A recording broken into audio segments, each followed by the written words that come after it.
ഇടവേള ബാബു അഥവാ ഇൻ്റർവെൽ ബാബു.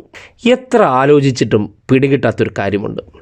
1982 പുറത്തിറങ്ങിയ ഇടവേള എന്ന സിനിമയിലൂടെ മലയാള സിനിമയിലേക്ക് കടന്നു വന്ന അമ്മാനത്ത് ചന്ദ്രബാബു എന്ന ഇടവേള ബാബു എങ്ങനെയാണ് മലയാള സിനിമയിലെ കിങ് മേക്കറായി മാറിയത്? അഭിനയം കൊണ്ടോ അഭിനയിച്ച ചിത്രങ്ങൾ വെച്ചിട്ടോ മലയാള സിനിമ ഇൻഡസ്ട്രിയിൽ ഇദ്ദേഹത്തോടൊപ്പമോ ഇദ്ദേഹത്തിന് ശേഷമോ കടന്നു വന്ന ഇതേ ഫോർമാറ്റിൽ പോയവരാരും മലയാള സിനിമയുടെ തലപ്പത്ത് എത്തിയിട്ടേയില്ല. പക്ഷേ ഇടവേള ബാബു സകലതും നിയന്ത്രിക്കുന്ന ഒരു വൻമരമായി. സിനിമയ്ക്ക് വേണ്ടി അല്ലെങ്കിൽ അമ്മയ്ക്ക് വേണ്ടി, ഏതമ്മയ്ക്ക്, AMMയ്ക്ക് വേണ്ടി ജീവിതം ഒഴിഞ്ഞു വെച്ച് കല്യാണം പോലും കഴിക്കാതെ നടക്കുന്ന അദ്ദേഹം ഈ അടുത്ത കാലത്താണ് ഭാരവാഹിത്വത്തിൽ നിന്ന് ഒരു ഇൻ്റർവെൽ എടുത്തത് അഥവാ ഇടവേള എടുത്തത്. പക്ഷേ ഹേമ കമ്മിറ്റി റിപ്പോർട്ട് പുറത്തു വരുമ്പോൾ ഇടവേള ബാബുവിൻ്റെ കയ്യിലിരുപ്പത്ര ശരിയല്ലെന്ന് ചില തുറന്നു പറച്ചിലുകൾ ഉണ്ടായിരിക്കുകയാണ്. ആ സന്ദർഭത്തിലാണ് ഇടവേള ബാബു എന്ന വ്യക്തിത്വം അടിമുടി ദുരൂഹമായി മാറുന്നത്. മലയാള സിനിമയിൽ ഈ രീതിയിൽ നിലനിന്നിരുന്ന ഒരു നടന്മാരും, അതായത് താരതമ്യേന ഇടവേള ബാബുവിൻ്റെ കരിയർ വെച്ച് പരിശോധിക്കുമ്പോൾ ഒരു രണ്ടാം നിര നടൻ അല്ലെങ്കിൽ രണ്ടാം കിട നടൻ, അതിനപ്പുറത്തേക്ക് ഇദ്ദേഹത്തിന് മറ്റ് ഡെക്കറേഷൻ്റെ ആവശ്യമൊന്നുമില്ല. അങ്ങനെയുള്ളൊരു വ്യക്തിക്ക് എങ്ങനെയാണ് ഈ സംഘടനയെ ഒന്നടങ്കം നിയന്ത്രിക്കാനുള്ള ശേഷി ഉണ്ടാകുന്നത്? ഇദ്ദേഹം ആരുടെയൊക്കെയോ ബിനാമിയോ ആരുടെയൊക്കെയോ മറ്റെന്തൊക്കെയോ ആണ്, അനർവചനീയമാണ്.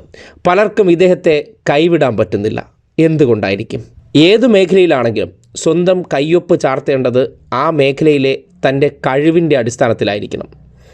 എന്നാൽ ഇവിടെ ഇടവേള ബാബുവിൻ്റെ കാര്യമെടുക്കുമ്പോൾ ഏത് കാര്യത്തിലാണ് ഇദ്ദേഹം കഴിവ് തെളിയിച്ചിരിക്കുന്നത്? മലയാള സിനിമയിലെ ആ പവർ ഹൗസ് എന്ന് പറയുന്ന ഇടത്ത് എന്താണ് ഇടവേള ബാബുവിൻ്റെ റോൾ? ഒരു വ്യക്തിക്ക് കഴിവിനെ അടിസ്ഥാനപ്പെടുത്തി ഒരു മേഖലയിൽ ഇടമുണ്ടാക്കാൻ കഴിഞ്ഞില്ലെങ്കിലും മറ്റെന്തൊക്കെയോ കാരണങ്ങൾ കൊണ്ട് വല്ലാത്ത സ്വാധീനമുണ്ടാക്കിയെടുത്തു. അതിനകത്ത് തൻ്റെ വാക്കിനപ്പുറത്തേക്ക് മറ്റൊന്നും നടക്കില്ല. അങ്ങനെയൊക്കെ വളർന്നു വരണമെന്നുണ്ടെങ്കിൽ അദ്ദേഹം ആ മേഖലയിലെ മുടിചൂടാ മന്നനായിരിക്കണം. ഇതെവിടെയാണ്? നമ്മൾ ചില സന്ദർഭങ്ങളിലെങ്കിലും ഇതൊക്കെ ചോദ്യം ചെയ്യണ്ടേ? ചിലരൊക്കെ എങ്ങനെയാണ് ഇങ്ങനെ കടന്നു കൂടി വരുന്നത്? അവർക്ക് ഈ സംഘടനയിട്ട് അമ്മാനമാടാനും ആരെയും ഏത് സന്ദർഭത്തിലും സമീപിക്കാൻ കഴിയുന്ന ഒരു രീതിയിലേക്ക് വളർന്നു വരണമെന്നുണ്ടെങ്കിൽ അതൊരു ശരിയായ വളർച്ചയല്ല, അടിമുടി ദുരൂഹമാണ്. ആ ദുരൂഹത എന്താണെന്ന് ഈ കാലഘട്ടത്തിലെങ്കിലും ഒന്ന് ചികയണ്ടേ? ചിലർക്കൊക്കെ എങ്ങനെയാണ് ഇത്തരം ലെവലുകളിലേക്ക് വളരാൻ പറ്റുന്നത്?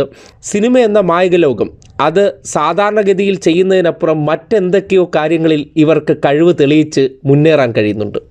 ആ കഴിവ് തെളിയിക്കലാണോ ചില കതകിൽ മുട്ടൽ ആരോപണങ്ങൾ അല്ലെങ്കിൽ അതുമായി ബന്ധപ്പെട്ട പല മീഡിയേറ്റർ റോളും എന്നൊക്കെ ചില സംസാരങ്ങളുണ്ട്. വസ്തുത എന്താണെന്നൊക്കെ അവർ തന്നെ വിശദീകരിക്കട്ടെ. പക്ഷേ വിവാഹം പോലും കഴിക്കാതെ അമ്മയ്ക്ക് വേണ്ടി ജീവിതം ഒഴിഞ്ഞു വെച്ചു എന്ന് പറയുന്ന അതേ ഇടവേള ബാബു, ആ ബാബുവേട്ടൻ ആരുടെയൊക്കെ കണ്ണിലുണ്ണി ആയിരുന്നു എന്നുള്ള സംശയങ്ങൾ ഉയരുകയാണ്. എൻ്റെ ബാബുവേട്ട, ഈ സന്ദർഭത്തിലെങ്കിലും എന്താണ് നിങ്ങളുടെ ഈ ദുരൂഹ വളർച്ചയ്ക്ക് പിന്നിലുള്ള വസ്തുത എന്നതിനെ സംബന്ധിച്ച് ഈ സമൂഹത്തിന് അറിയാൻ ആഗ്രഹമുണ്ട്. ആരെങ്കിലൂടെയൊക്കെ വിശദീകരിക്കുമെന്നോ അല്ലെങ്കിൽ നേരിട്ട് അതിനെ സംബന്ധിച്ച് തൻ്റെ അഭിപ്രായ പ്രകടനം നടത്തുമെന്നാണ് വിശ്വസിക്കുന്നത്.